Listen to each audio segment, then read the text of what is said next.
Snow White and the Seven Dwarfs, True Love's Kiss, Part 3.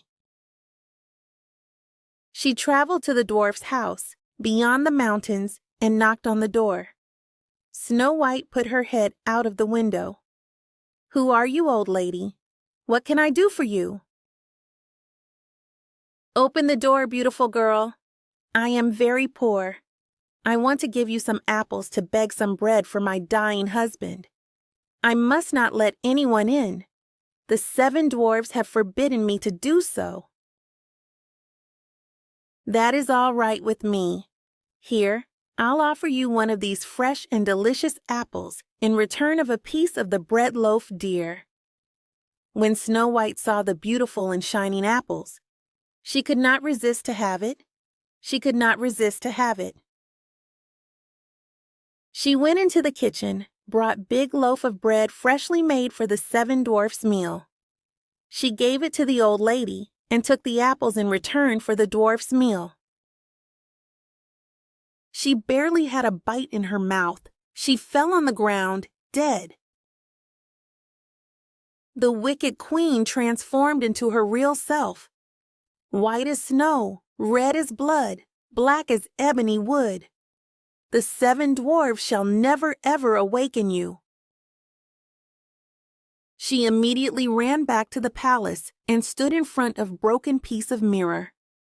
"Mirror, mirror on the wall, who in this land is fairest of all?" The mirror finally answered as she was wishing. "You, my queen, you are the fairest of all."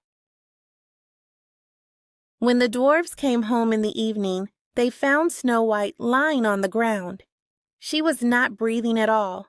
She was dead. They lifted her up and looked at her longingly. They talked to her, shook her, and wept over her. But nothing helped. The dear child was dead, and she remained dead. They laid her on a bed of straw, and all seven sat next to her and mourned for her and cried for 3 days. They were going to bury her, but she still looked as fresh as a living person and still had her beautiful red cheeks. We cannot bury her in the black earth. She should remain white, spotless as she still is. They made a transparent glass coffin so she could be seen from all sides.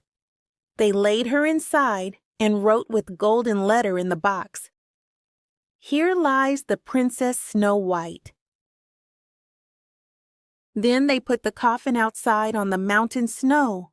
The animals and the birds came too and mourned for Snow White.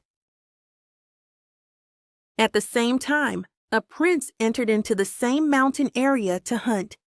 He saw the crowd of dwarfs and animals around the glass case. The prince wondered what in the world would be in the case that attracted so many pretty animals. The prince went near and read what was written on it with golden letters. He thought this was the same girl who he had always dreamed of. Then he saw the dwarfs nearby. "Let me have the coffin. I will give you anything to have this pretty girl." "We will not sell it for all the gold in the world. Please give it to me. I cannot live without being able to see her. I will die if you wouldn't allow me to take her." "Are you crazy? What will you do with this dead body?" "I will honor her and build a monument near my palace to rest her soul in peace." The good dwarfs felt pity for him and accepted his demand. The prince had his servants carry it away on their shoulders. But then it happened that one of them stumbled while picking the coffin. This dislodged the piece of poisoned apple that she had bitten off. The prince immediately ran and caught the coffin. He put her under a tree and gazed at her. She was still looking pretty as she was alive. The prince kissed her on the forehead. As soon as he kissed the Snow White, she opened her eyes. Snow White sat up and was alive again. "Good heavens, where am I?" You are with me. I am a prince." And the prince told her what had happened. "Oh my God. You decided to keep me even if I was dead. But why? You are the only girl in my dreams. I love you more than anything else in the world. Come with me to my castle. Will you marry me and be my queen?" "Yes, my charming prince, but I want to see my father first. I wish that he would bless our marriage." "But I heard that your father is lost somewhere and hasn't come back to the kingdom for a long time." "This must be a trick of my wicked stepmother. Please do something so that we can find him." "Okay. Let's go to the palace and search for him." So the prince decided to search for her lost father. He conquered her kingdom against the wicked queen. In the castle, they discovered Queen's secret room and found Snow White's father in secret prison, and they released him.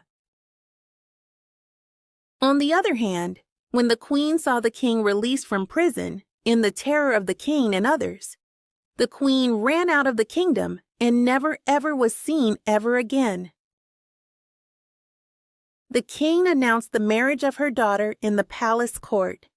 Snow White got married with a grand celebration and splendor. Everyone lived happily ever after.